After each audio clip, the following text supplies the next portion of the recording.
আসা যাক, কেউ কুরবানির পশু কিনেছে, কুরবানির পশু কেনার পর কুরবানির পশু হারিয়ে গিয়েছে, এখন সে কি করবে? তার উপর কি আরও একটা কুরবানি, এখন সে তো নিয়ত করেছিল, নিয়তটা ছুটে গিয়েছে, এখন কি তার জন্য আবার আবশ্যক কুরবানির পশু কেনা?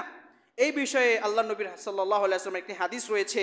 আর নামিম ইবনে হুয়াইদ রাদিয়াল্লাহু আনহু قال, একজন সাহাবী তিনি বলছেন, ইশতারাইতু শাতান, একদিন আমি একটা ছাগল কিনলাম মিনা নামক অঞ্চলে, মিনা নামক জায়গা, উদহিয়াতান ফাদাল্লাত, তো একটু পরে দেখা গেল সেই ছাগলটা হারিয়ে গেল। ফাসালতু ইবনে আব্বাস আন যালিক, তখন আমি ইবনে আব্বাস রাদিয়াল্লাহু আনহুকে জিজ্ঞেস করলাম। ফাকালা লা ইয়াদুররুক, হারিয়ে গেছে, কোনো অসুবিধা নাই, তোমার এখন যে তুমি যদি কুরবানি নাও দাও তাহলে তার অসুবিধা নেই। হাদিসটি উল্লেখ রয়েছে বাইহাকির খণ্ড নম্বর 9 পৃষ্ঠা নম্বর 279 এবং ইবনে হাজম রাহিমাহুল্লাহ তার গ্রন্থের খণ্ড নম্বর 7 358 নম্বর পৃষ্ঠা।